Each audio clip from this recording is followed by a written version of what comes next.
Right. ఇక నిన్న Vijayawada Mangalagiri office దగ్గర జనసేన ఆఫీస్ దగ్గర హల్చల్ చేసిన అఘోరి ఇప్పుడు డైరెక్ట్ గా వరంగల్ వచ్చారు. వరంగల్ దగ్గర ఒక శ్మశాన వాటికలో చనిపోయిన శవాన్ని కార్యక్రమాలు నిర్వహిస్తున్నారు. అక్కడ ఒక కోడిని కూడా బలిచ్చడం కూడా మనం చూస్తున్నాం. చుట్టూ త్రిశూలాలను పెట్టి ఎక్కడైతే శవాన్ని కాలుస్తున్నారో శ్మశాన వాటికలో అక్కడ పూజాతి కార్యక్రమాలు నిర్వహిస్తుంది అఘోరి. అయితే డైరెక్ట్ గా వరంగల్లోని శ్మశాన వాటికెళ్ళి అక్కడ పూజాతి పూజలు ఏవైతే చేస్తుందో మరి చుట్టుపక్కల చూడడానికి కూడా గ్రామస్తులు భారీ ఎత్తుగా శ్మశాన వాటికి చేరుకుంటున్నారు. అసలు శవం ఎవరిది, కుటుంబ సభ్యులు ఎవరు లేరా ఏంటి అనేది కూడా తెలియాల్సి ఉంది. ఆ శ్మశాన వాటికలో ఆ శవాన్ని కాల్చిన తర్వాత ఆ బూడిదని కూడా మొత్తం తన శరీరం పైన వేసుకుని పూజలు చేసే ఆ విజువల్స్ ను కూడా మనం చూస్తున్నాం స్క్రీన్ పైన. అయితే మరి కుటుంబ సభ్యులు లేరా, శవం ఎవరిది ఏంటి, అమ్మాయిదా అబ్బాయిదా అనే వివరాలు అయితే ఇంకా తెలియాల్సి ఉంది. నిన్న జనసేన ఆఫీసులో నానా రచ్చ చేసిన అఘోరి ఇప్పుడు సడన్ గా వరంగల్లో ప్రత్యక్షమయ్యి ఒక శ్మశాన వాటికలో ఆ విధంగా పూజాతి కార్యక్రమాలు నిర్వహిస్తుంటే చూడడానికి కూడా భారీ ఎత్తున మరి గ్రామస్తులే అనుకోవచ్చు, ప్రజలు అనుకోవచ్చు, చుట్టుపక్కల గ్రామాల నుంచి భారీగా తరలి వస్తున్నారు ఆ అఘోరిని చూసేందుకు. మరి పోలీసులు ఇంతవరకు అక్కడ చేరుకోలేదా, ఎటువంటి పూజాది కార్యక్రమాలు చేస్తుంది అనేది కూడా తెలియాల్సి ఉంది. శ్మశాన వాటికల్లో ఒక అఘోరి ఈ విధంగా ప్రత్యక్షమయ్యి ఈ విధంగా పూజలు చేయడం అనేది మనం తెలుగు రాష్ట్రాల్లో మొదటిసారి అనుకోవచ్చు. ఈ విధంగా చూడడం, ఒక శవం దగ్గర ఈ విధంగా పూజాది చేయడం కానీ, కోడిని బలిస్తున్నట్లు కానీ ఇవన్నీ కూడా మనం చూస్తున్నాం. మరి భయాందోళన కలిగించే ఈ పూజాది కార్యక్రమాలు ఎందుకు నిర్వహిస్తుంది, ఏ కారణం చేత నిర్వహిస్తుంది, పూజలు చేసిన తర్వాత ఆవిడ ఏం కోరుకుంటుంది, ఎటువంటి ప్రతిఫలం కోసం ఇటువంటి పూజలు చేస్తుంది అనేది కూడా తెలియాల్సి ఉంది. ఇక ఇదే విషయానికి సంబంధించి పూర్తి డీటెయిల్స్ అందించడానికి వరంగల్ నుంచి మరి మా ప్రతినిధి వేణు ఫోన్ ఇన్ లో అందుబాటులో ఉన్నారు. రైట్ వేణు, డీటెయిల్స్ ఏమైనా తెలిసినాయా? అంటే ఒక శవం దగ్గర ఆవిడ పూజ చేయడం చూస్తున్నాం విజువల్స్ లో కూడా. ఒక భయంకరమైన వాతావరణమే నెలకొంది అనుకోవచ్చు. చుట్టూ త్రిశూలాలను పెట్టి ఆ విధంగా కోడిని కూడా బలిచ్చి చేస్తున్నారు. మరి పోలీసులు ఎవరు అక్కడికి రాలేదా, కుటుంబ సభ్యులు ఏరి, దీనికి సంబంధించిన డీటెయిల్స్ ఏంటి వేణు? అంటే నిన్న ఏపీలో హంగామా చేసినటువంటి అఘోరి కాజీపేటకు చేరుకుంది. కాజీపేట నుంచి వయా మచిలీ బజార్ ద్వారా వరంగల్ కు చేరుకుని వరంగల్ సంబంధించిన రంగశాయిపేట శివార్లో ఎక్సెల్సీలు శ్మశాన వాటిక ఉంటుంది. శ్మశాన వాటికకు వెళ్లి అక్కడ సాయంత్రం అక్కడ చేరుకున్న తర్వాత శ్మశాన వాటికలో సేద తీరుతానంటూ ఆమె అక్కడ 2 రోజుల క్రితమే శవాన్ని కాల్చినటువంటి స్థలం లోపల కొద్దిసేపు కూర్చుంది. అక్కడే చితాభస్మాన్ని కూడా ఒంటికి పూర్తిగా పోసుకొని దాదాపు అర్ధగంట క్రితమే పూజలు మొదలు పెట్టింది. ఆ పూజలు కూడా మొదట ఆ త్రిశూలాలన్నీ తన కారులో తెచ్చుకున్న త్రిశూలాలన్నీ ఆ యొక్క చితాభస్మం మీద పెట్టి ఆ తర్వాత ఒక గుమ్మడికాయను భారీ కత్తితో కట్ చేసి ఆ గుమ్మడికాయతో ఆమె పూజలు చేసింది. ఆ తర్వాత ఒక కోడిని కూడా తీసుకొచ్చి అక్కడ బలిచ్చి ప్రస్తుతం అక్కడ పూజలు చేయడంతో అక్కడ చుట్టుపక్కల ఉన్న వారంతా గమనించి అక్కడికి వెళ్లారు. అయితే అఘోరి వచ్చిందని తెలుసుకుని కొంతమంది ఆమె ఆశీర్వాదం తీసుకోవడానికి వెళ్లే ప్రయత్నం చేయగా ఆమెను ఒక వింత పూజలు చేయడం, అక్కడ మంట పెట్టడం, అక్కడ గుమ్మడికాయను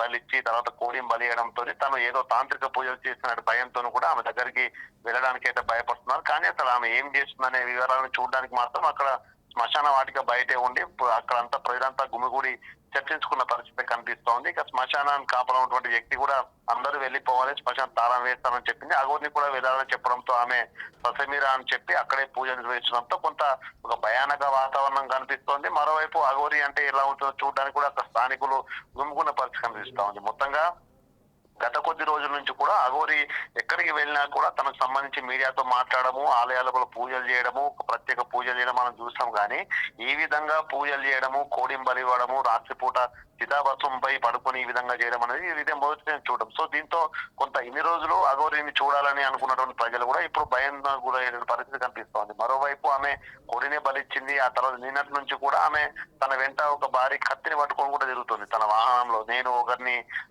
ఛేదనం చేస్తానంటూ కూడా ఆమె తరచూ మీడియాతో కూడా మాట్లాడుతున్న వస్తున్న పరిస్థితి చూసాం. అంటే తను ఎవరిపైన దాడి చేయబోతున్నటువంటి ఒక వాదన కూడా వినిపిస్తుంది. నిజంగా తను వరంగల్కి ఇది 2వ వరంగల్ రావడం. 3 రోజుల క్రితం వరంగల్కి వచ్చి భద్రకాళి ఆలయంలో ఆమె ప్రత్యేక పూజలు చేసింది. అక్కడ నుంచి వెళ్తూ వర్ధనపేటకు దగ్గరటువంటి కాలభైరవ ఆలయంలో కూడా ఆమె పూజలు చేసింది. సో మళ్ళీ ఎందుకు వరంగల్కి వచ్చింది అనేది కూడా ప్రస్తుతము తీవ్ర చర్చనీయాంశమైంది. నిజంగా ఆమె ఎవరిపైన దాడి చేస్తానని చెప్పిన నేపథ్యంలో వరంగల్లో ఎవరిపైన దాడి చేయబోతున్నటువంటి ఒక చర్చ కూడా జరుగుతుంది. అయితే నిన్న ఏపీలో మరోవైపు భద్రకాళికి వచ్చినప్పుడు ఆమె వైమవరం రాయరేశ్వర టెంపుల్ కి వెళ్తాను, మసీదు కూలుస్తానని ప్రకటన చేసిన అఘోరి ఈ రోజు వరంగల్ లో స్టే చేయడం వెనుక కారణాలు ఏందనేది కూడా కొంత ఉత్కంఠ అయితే రేపుతున్నాయి. మొత్తానికి అఘోరి ఈ నైట్ అంతా కూడా శ్మశానంలో స్టే చేసే అవకాశం ఉంది. అయితే రాత్రి అంతా కూడా పూజలు చేస్తుందా, నిజంగా తను ఎవరిపైనైనా తాంత్రిక పూజలు చేస్తున్నారని కూడా కొంత భయపడుతున్న పరిస్థితి కనిపిస్తోంది. పోలీసులు కూడా తాను వెళ్ళగొట్టే ప్రయత్నం చేసినా కూడా తాను సేదతీరుతానని గతంలో 2 రోజుల క్రితం వరంగల్కి వచ్చినప్పుడు మామూలు శ్మశానంలో కూడా అదే విధంగా సేదతీరింది. కానీ తను పూజలు చేయదు. కానీ రాత్రి వేళలా తనను పంపించే ప్రయత్నం చేసినా కూడా తాను మళ్ళీ హల్చల్ చేస్తుంది, తనపై పోలీసులపైన దాడి చేసే ప్రయత్నం చేస్తుంది. కాబట్టి ప్రస్తుతానికి పోలీసులకు సమాచారం ఇచ్చినా అటువైపు ఎవరు వెళ్ళొద్దని చెప్తున్నారు తప్ప ఆమెను ఇప్పుడు వెళ్ళగొట్టే పరిస్థితి. సో ఉదయం వరకు వేచి చూసి ఒకవేళ ఏమైనా ల్యాండ్ ఆర్డర్ ఇష్యూ కనుక తలెత్తే మాత్రం పోలీసులు కూడా ఆమెను బలవంతంగానే మరో చోటికి తరలించే అవకాశం ఉంది. కానీ ప్రస్తుతానికి అఘోరి ఆ శ్మశానంలో చేసిన పూజలు, అసలు ఆ యొక్క బలిచ్చే కోడిని బలిచ్చినటువంటి ఘటనలు చూస్తే మాత్రం ప్రధానంగా చుట్టుపక్కల స్థానికుల్లో కొంత భయాందోళన వాతావరణం అయితే కలిగింది Ratna. Right, thank you Venu. Right, అది మనం చూస్తున్నాం కదా. వరంగల్ వెళ్ళారు అఘోరి. నిన్న విజయవాడలో మంగళగిరి ఆఫీస్ దగ్గరగా అక్కడ జనసేన ఆఫీస్ దగ్గర హల్చల్ చేసిన అఘోరి ఇప్పుడు వరంగల్ వెళ్ళి ఒక శ్మశాన వాటికలో ఒక శవం దగ్గర ఆ శవాన్ని కాల్చిన బూడిద మొత్తం శరీరానికి రాసుకుని అక్కడ గుమ్మడికాయని అలాగే ఒక కోడిని కూడా బలిచ్చి పూజలు చేస్తుంది. ఇంతకుముందు ఆమె వార్నింగ్ ఇచ్చిన విధంగానే ఎవరికైనా కావాలని విధంగా పూజలు చేస్తుందా ఏంటి అనే విషయాలు కూడా తెరపైకి వస్తున్నాయి. ఆమెను చూడడానికి భారీ ఎత్తున చుట్టుపక్కల గ్రామాల నుంచి ప్రజలు కూడా చేరుకుంటున్నారు. అసలు అఘోరి ఎందుకు ఈ విధంగా ఒక భయంకరమైన వాతావరణం ఒక శ్మశాన వాటికలో నెలకొల్పింది అని కూడా మనం చెప్పుకోవచ్చు. ఇప్పటి వరకు అనేక ఆలయాలకు తిరిగి అందరూ శాంతిగా ఉండాలి, నేను సనాతన ధర్మాన్ని కాపాడుతాను, ఆడపిల్లలపైన జరుగుతున్న అఘాయిత్యాలని నేను ఆపడానికే ప్రతి దేవుణ్ణి మొక్కుతున్నాను, అన్ని ఆలయాలకు తిరుగుతున్నానని చెప్పిన అఘోరి ఇప్పుడు సడన్గా ఒక శ్మశాన వాటికలోకి వెళ్ళి ఈ విధంగా పూజలు చేయడాన్ని ఎలా చూడొచ్చు అనేది కూడా అర్థం కాని పరిస్థితి నెలకొంది. ఇప్పటికే చుట్టుపక్కల గ్రామ ప్రజలందరూ కూడా భయపడుతున్నారు. ఎందుకంటే మనం శ్మశాన వాటికలోకి వెళ్ళాలంటే నైట్ టైంలో కూడా భయపడతాం. అట్లాంటిది ఈ చీకటిలో ఆవిడ చనిపోయిన శవం దగ్గర బూడిదని బాడీ మొత్తం అప్లై చేసుకుంటుంది. ఆ విజువల్స్ కూడా మనం చూస్తున్నాం.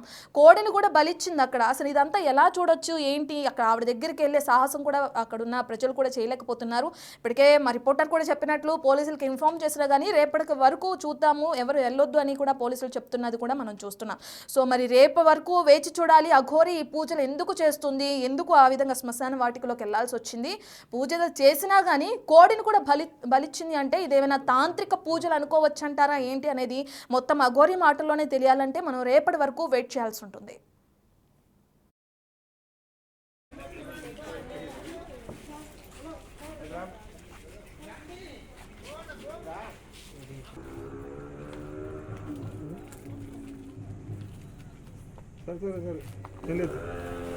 సరే వెళ్ళొచ్చానా మళ్ళీ అవుతా